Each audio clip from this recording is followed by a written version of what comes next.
In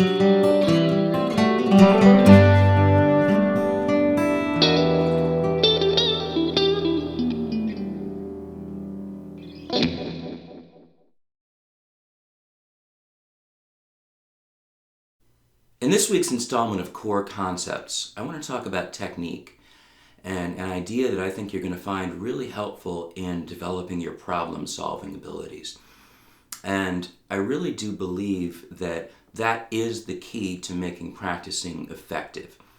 Your ability to recognize a problem, diagnose the specifics of it, and then work out a solution, work out a plan to getting to where you need to be.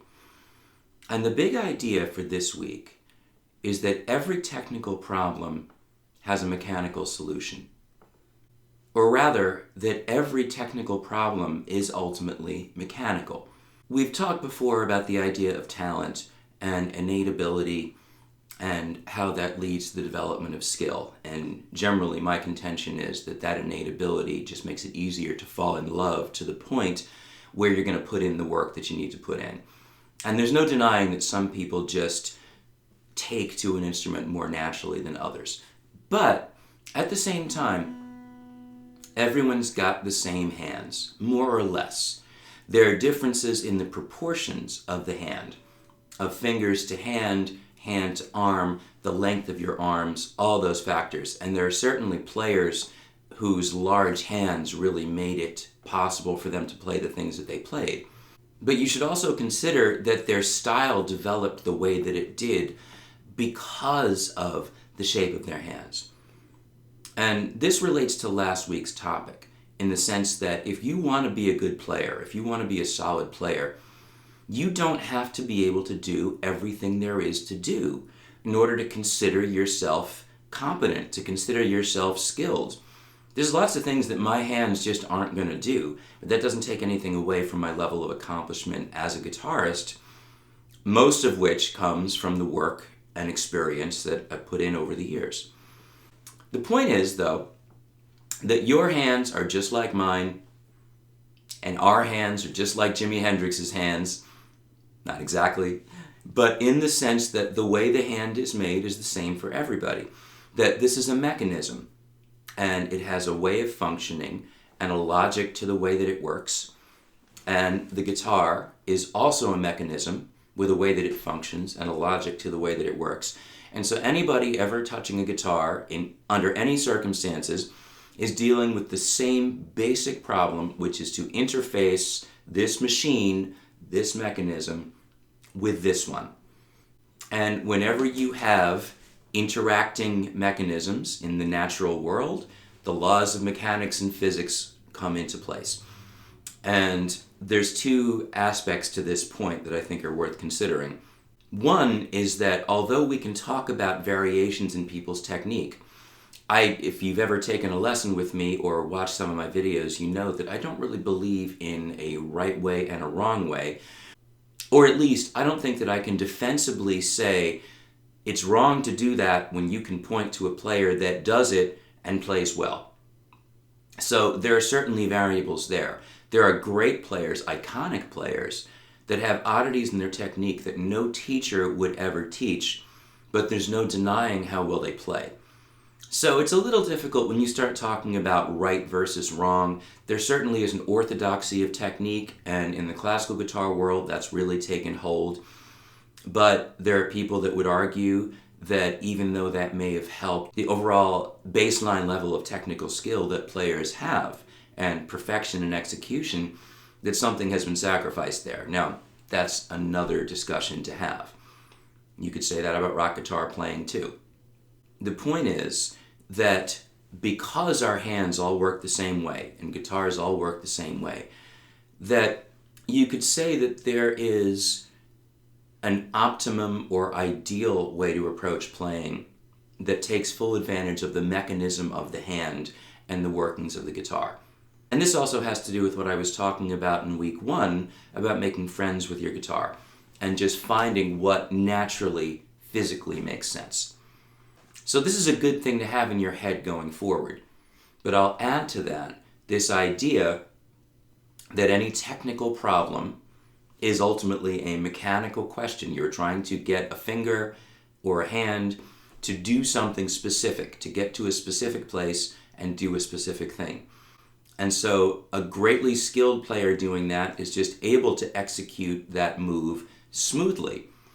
Whereas if it's new to you, you're not going to be able to do that. But your hand, with the proper training, should be able to do the same thing that that person's hand does because it's a human hand.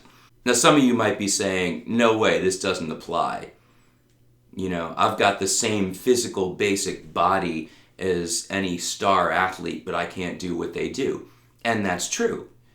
But it's a difference of control, familiarity with the actual move, the thing that's being executed, and practice. And practice, of course, gives you the familiarity and the control. So I don't want it to fall into some kind of platitude, like, oh, you can accomplish anything, you've got the same hands anybody else has.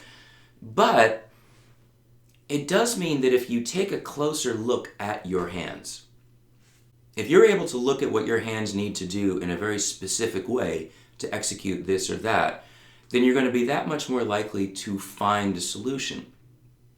And this idea works on a fundamental level and on a more complex one. So let me illustrate a little bit.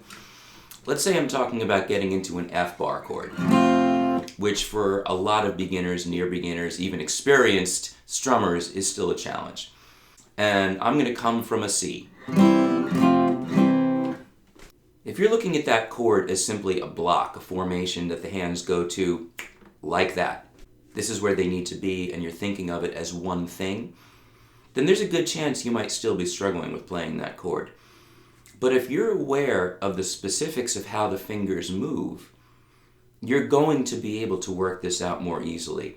And I say this having seen it over and over and over again working with students, and having that same experience myself, that no matter how much I practiced, if I wasn't fully aware of the mechanics of what I was doing, I was not going to be able to perfect that passage.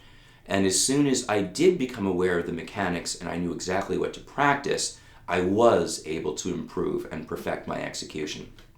So let's say we're just talking about the C to F change. If I'm aware of the fact that I have 3 fingers on the string, and of those 3, that one is going to stay in the same place in both chords, and that by releasing the C chord but keeping my ring finger in place, it naturally brings my pinky in place right over the note that I need. And that doing that helps bring my middle finger in place over the note that I need. And that by being balanced on my fingertips and rolling my wrist forward just a little bit, I can extend this finger in a way that makes it very natural to bring it in across the 6 strings and play a clean chord. And if I want to get back to C, just recognizing that I'm going to release everything but the ring finger, that's naturally going to make my hand return to this neutral position with a straighter wrist, and that has my middle finger over the note that I need, which was only a string away anyway, and that my index, provided that it stays relaxed and doesn't fly away, can simply curl and come in to strike the 2nd string. Also recognizing things like the fact that the fingers like to work together, so ring and pinky can be thought of as a unit, and index middle can be thought of as a unit, and that the movement of the wrist is simply rocking the hand forward or letting it roll back to what I maintain is a more neutral position. Now, I've got the neck elevated. If I had the neck lower, then my neutral position on a C chord is probably going to be a more elevated thumb or raised thumb. But even so, this range of motion is completely normal and an everyday part of playing the guitar. This ability to roll the wrist forward, to have the thumb glide along the back of the neck, and recognizing mechanically what that does to your ability to extend the fingers.